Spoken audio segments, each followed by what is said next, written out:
Welcome back to Dark Reading News Desk. This is Terry Sweeney. I'm joined right now by JJ Thompson, Senior Director of Managed Threat Response with Sophos. JJ, appreciate you joining us today. Thank you. It's great to be here. Let's start with threat hunting.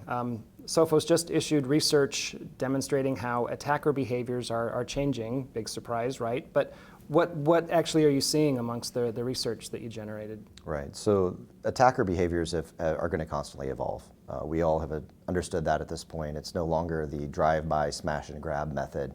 Adversaries are getting smarter. So what they're doing is when they're landing in an environment, they're actually taking a moment, catching their breath, and looking around quietly to figure out what they can grab, what they can use, what they can monetize. So instead of it being a smash and grab where you go in and you drop whatever ransomware flavor you like to drop and then basically collect the cash that way, they're going around and doing things to increase the likelihood of a ransomware payout, but they're also trying to do things that are helping them to further monetize that access or use that access to gain clout so they can get better contracts in the future. It just becomes more like a business all the time, maximizing ROI, right? The business of cybercrime is looking very strong right now, and so the challenge around that, of course, is how do we put up as many roadblocks as possible, but also how do you very quickly detect when they're in an environment, even when they're moving low and slow. Sure. So this low and slow method that's being followed more frequently now is kind of leading away to living off the land attacks and utilization of existing tool sets that are a little bit harder for administrators and security professionals to be able to identify the alerts from. So threat hunting has emerged to combat this low and slow threat, as you've described it. Let's define what threat hunting is and also talk about why it's important against the current security landscape. Threat hunting is one of those terms this year that is very exciting for people to banter about and throw out there. And in doing so, it's hard to figure out when the apple is an apple and not a peach. And so it's getting harder and harder to tell. But the basics are it's human-led. So to do a threat hunt, that means it can't be programmatic. If it were programmatic, that would just be any other detection and prevention mechanism out there. So for example, if we're able to utilize an endpoint protection capability to programmatically detect and block something, that's not threat hunting. That's detection and neutralization in a programmatic fashion. If we're able to detect something across a network and be able to neutralize that as well by putting in a block, that's not hunting. Hunting is a human-led activity where you go out and based on a hypothesis, you actually go out and look around for indicators that may exist or not exist, that may prove or disprove the existence of adversarial behavior in your environment.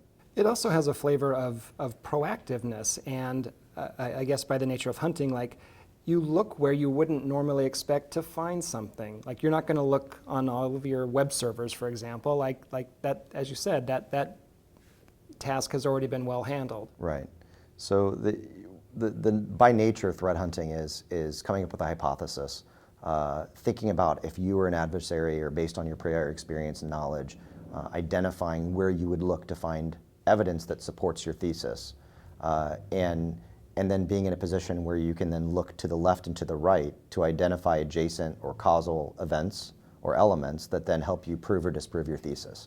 And that's the fundamental element of threat hunting, is that it's human-led, it's based on a hypothesis and intuition or prior experience or intelligence, and that you go out proactively seeking to see if that evidence exists. Okay. I don't need to tell you about the endless supply of data that's available from endpoints, the cloud, your on-premises networks, those kinds of things. With this gargantuan task in front of them, where should an organization begin as they try to sort through how to approach this idea of threat hunting with their data? Yeah, it's daunting. It's daunting at best and impossible at worst. The challenge is how do you go through and quite frankly identify what you need to be looking for, and if you know what you're looking for, how do you come up with identifying a means by which you can identify those signals as fast as possible and be able to take action immediately on them. The next part of this really becomes, it's more of a risk management challenge too. And that risk management challenge is effectively what are your capabilities, your limitations, and your residual risk for anything you do or don't do in your environment. So an example would be that if you choose to not do threat hunting, you're accepting that you don't have capabilities to be able to proactively identify threats that are currently not able to be convicted by a machine. Your firewall isn't convicting and telling you this is something you should take action on. Your endpoint isn't detecting and saying this is something you should take action on. So you're acknowledging that you have a limitation because you don't have the capability to do that. Therefore, you have residual risk that threats could be active in your environment and undiscovered by the programmatic methods that are in place. And so that's where really thinking about this from a capabilities, limitations, and residual risk perspective really help you choose on where you should focus and perhaps where you should avoid. With the current state of threat hunting, how would you rate how well threat hunting and risk management play together? They don't very well at all. I mean, they're completely different disciplines, which is why I took the luxury of smashing them together in my previous answer. That's the thing, is that it's like the mad scientist approach, right? Okay. You've got these guys over here that say that they're threat hunters, and then it's like, okay, great, you guys go do some really cyber special forces behaviors, and you come back and tell me if we have any problems. And often that's the beginning and end of what management is setting from an expectation perspective for those teams. It's dark arts. And so demystifying that is really important. And that's why I bring up the capabilities, limitations, and residual risk angle, because if management is talking about it like that with their threat hunting team, they're more likely to bear fruit. Okay, so it may not work so well with risk management, but it seems like threat intelligence and threat hunting actually would be a welcome addition to security in this election season that we find ourselves in. Any sense of what kinds of threats we should expect and how we might prepare? Yeah, number one is going to be disinformation campaigns. There's no shortage of weaknesses in our social influence systems that make us ripe for influence attacks. Influence attacks are known methods that have been carried out by some nation-state adversaries, as well as some cybercrime organizations that at times may be subcontracted to carry out these attacks. And being in a position where they are able to influence our susceptibility to misinformation is kind of top of the stack. The second area would be around adjacency, whether that's a person or whether that's a technology or data that's adjacent to the election supply chain, which is really strange. So the thought would be, if there is a person who is responsible for, let's say, e-poll books and the software IT management around a county system, and that is the laptop that's being utilized on election day for polling and check-in, then a person who is adjacent to that person could be compromised. That can be then used to apply pressure on the IT administrator who's managing that system.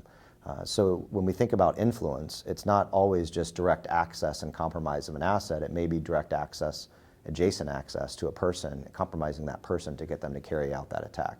So when we think about the supply chain, we can't just think about just the software elements, just the hardware pieces of it, just the networks that are being plugged into or not plugged into, not just the transmit layer for when people are submitting the local results back up to the state, Secretary of State's offices, and not just then the means by which they go about tallying this all up. Most of that takes up to 10 days at times to get to certified election results.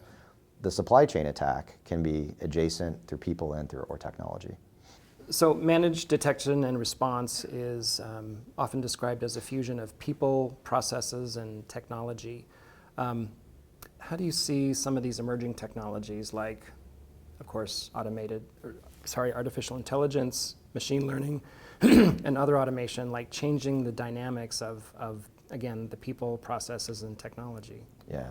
At Sophos, one of the best things that we have that I believe is somewhat novel in the market right now is not only the footprint, but the ability to take these disparate technology solution areas from endpoint to network and cloud, combine those with machine learning and artificial intelligence to further utilize patterns in data and learnings that we have from other areas and apply that at machine scale driven by humans. And being in a position where we can fuse these disparate pieces together to drive a real security outcome for our customers is something that I think is really where the industry is headed, and an area that we happen to have a very firm position in. You started by saying that our adversaries will continue to evolve. There's no reason to think that they won't. What do you see as you look out on the horizon? Yeah, when we look at the evolution of the adversary, it's becoming more business-like. It's becoming more focused on value creation versus time invested. As we look at the upcoming year, I think that a lot of that's going to come down to how do we utilize technology and weaknesses and vulnerabilities in new ways to create more value as an adversary. And that's going to be basically understanding what market dynamics more. It's going to be better understanding what intelligence can be resold and repackaged to other people, and what disruptions can be valuable to other folks as well. So especially in election season, motivations are going to drive outcomes. And if the motivations match the methods and the methods match the outcomes, we're going to see synthesis in adversaries. Great stuff, JJ. Thanks for joining us today. Thank you. It's great to be here. This has been Terry Sweeney for the Dark Reading News Desk. We've been talking to JJ Thompson, Senior Director of Managed Threat Response with Sophos. Thanks for joining us.